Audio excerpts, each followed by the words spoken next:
But I really like Western stuff because, like where I work, they give us, wow, nice doors. They give us $2,000 credit. And they have, I work for Landstar, yep. and they have a, oh yes, they have a program. They do with Landstar. Yep. So that you get. I don't know how it works. I've never sold one to a Landstar guy, but we'll. No, it's a U.S. company, but yep. It's, you know, they hire Canadians too. We do the same stuff like what I used to do for McKinnon or Challenger, which is go across the border. Just that these guys don't have too much Canadian load, so sometimes it's a hassle. You have to wait. You have to search for like a couple of days. Like for example, now I found a load from Wisconsin. Yep. Right. You got to get there first. And I couldn't find anything, but that one pays like a whole bunch of money. Okay. Delivering agricultural stuff. Yeah. Like all those attachments. Yeah. To Ontario and Quebec, I have like 7 stops, and I have to be there to Monday. Monday. I was trying to find something going that way, but everything is going either to Kentucky or Missouri. You know, too far. Too far. Yeah. Okay. Well, actually, this is not that bad. No. Now, what is this? Is this some part of like a special package, like this kind of? I like this kind of. This is the what do you call it? Premier trim, anyway. We have two levels. The base trim is just flat. This is the upgrade. Yeah, I like this. So this probably improves the noise. Oh, your noise levels. Well, we'll go find out. Yeah. You know, I used to be a conductor on the road, and we had like my personal compartment, or whatever you call it, a room, like a little, what do you call it on the boat? Stateroom. Yeah, like a stateroom, like a stateroom. No, where people sleep. Yeah. Yeah, I had the same. I had a small bed, and maybe here there was so much room, just 1 foot, and then there was a wall. You know, and lovely. I spent you know a whole bunch of time there, and it was pretty comfortable. There was a big window. Yeah. You got a big one behind you with a vent. Yeah. We're all set. Yeah. And the next one after, so this is 40 inches. And the next one, then slightly bigger, would be what, like 51? 48? From here we go to 54.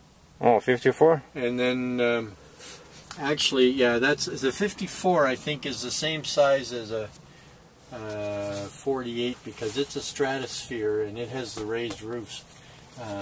But you get into some significant investment there. You know, you're $5 or $6 grand to step up to that raised roof. So I just test drove this one. It's a 4900 setback axle. It's kind of an unusual looking truck with a big hole between the bumper and the steering wheel. So this one has a Detroit diesel 505, I think, horsepower. Regular torque, 1650.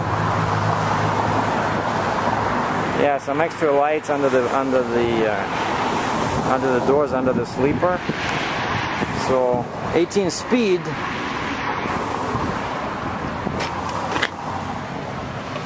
Now, I cannot say I like this truck very much, you know. First of all, the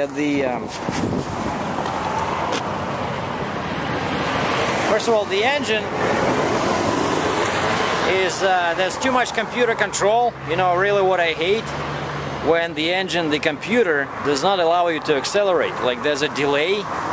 You know, basically, of course, it's spec for fuel economy, like all these modern trucks, right? But like, for example, in my Mazda, right? That's why I didn't like the Skyactiv Mazda with a 6-speed, because it was limiting me how I use the accelerator. I want to be able to decide, you know, when to shift. But this one, it felt like a tank, you know.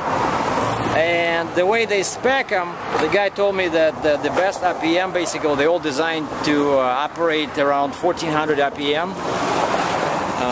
But it was really,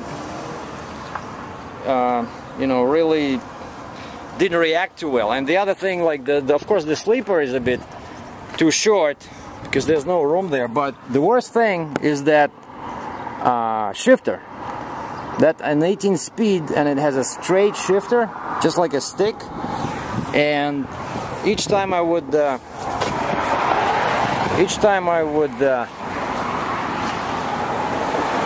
shift, I was hitting the seat with my elbow. it was really, you know, like no comparison to the Mac or the Lone Star I tried the other day. Now here we have a real classic Western Star with the set forward axle, huge bumper, you know, all these breathers. Oh, by the way, these on a Western Star, if you go with an engine above 500 horsepower, you need to have these two of these. So I guess they make you do that because they provide less restriction. So this is a mid-roof sleeper. But the guy said that this one, for example, will not work for me because it has a very long wheelbase. So with this truck, you can only pull a 48-foot trailer. Like mine is a 53, right? So it's not gonna work. Like the slider. See this? See where the slider is? So the tie is here, right? So they want... This is so stupid. Like this thing should be here because quite often I want to move the fifth wheel towards the rear, not towards the front. But anyway, I wanted to look at this truck so that just to compare the transmission, because that really stupid to have that straight stick. So okay, so this one is bent. I can see that. No, wait a second. Oh, it's the same straight stick. But this one has the leather seats. Okay. Yeah, here's another. This is a day cab. The same kind of red. The same as I just drove, but this one has no sleeper. See, same thing. They have a straight stick. And and the sales guy said, "Oh, I never noticed that. You're the first one who complains about this." I said, "Really? How can you drive like that?" Because basically the top of the shifter is too close to the seat, you know.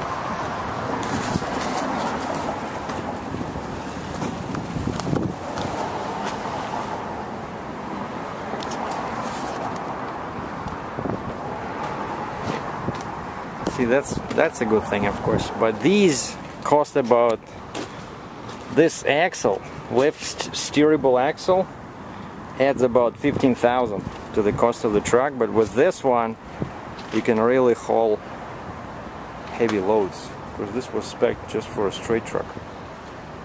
Doesn't have a fifth wheel.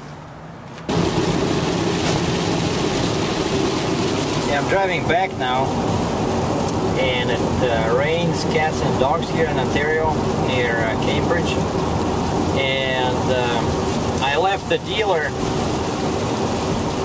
with a request to you know, build a custom truck, you know, just to see the price. But I gave him my you know, specs. I just asked him for a piece of paper. I said, you know, let me make a couple of notes here.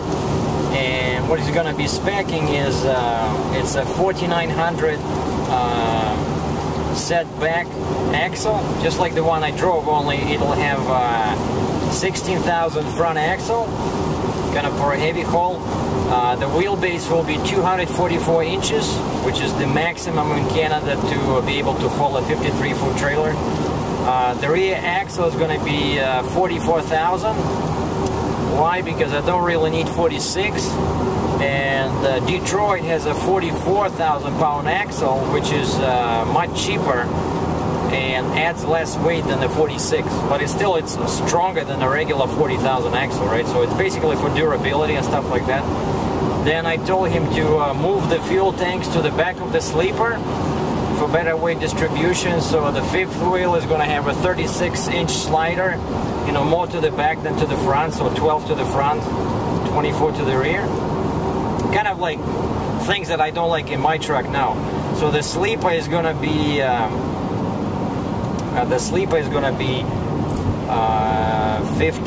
62-inch mid-roof sleeper, which is perfect for a step deck. Flat roofs looks nice. They look nice, but with a step deck, you know, the reason most people ask for a step deck is because they have a tall load, right? So I'm basically trying to spec a truck for my future 3-axle step. So okay, axles, fuel tanks, sleeper. Oh, the engine is going to be anything with the 1850 torque, and they have a choice, either Cummins or Detroit. But with the Detroit, like D16, you get a better warranty for the same money. Cummins is much more expensive to get an extra warranty for. And also he says that the salesperson said that Detroit gets better fuel mileage. But I don't know. You know, I know Detroit is pretty popular, but I really didn't like how it drove. You know, like when you push the accelerator, like there's too much of a delay. It's too computerized. But I believe, that's why I believe it probably does get better fuel mileage. It just has a much less fun factor. You know, you don't feel the power.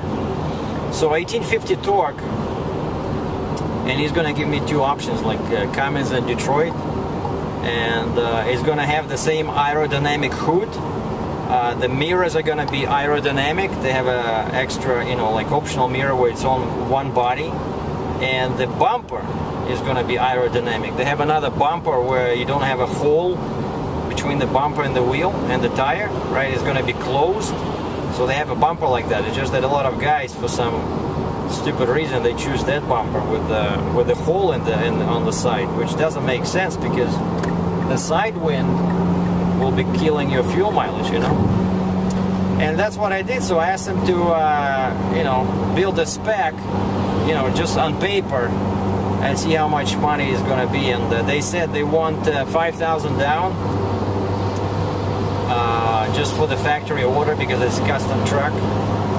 And I don't know, you know, if I get rid of my flat and I can sell my truck for maybe, I don't know, 20,000, you know, then I can buy a new one. So we'll see what happens. But so this was a Western Star 4900 with the Detroit that I just drove. Thanks for watching. Stay safe.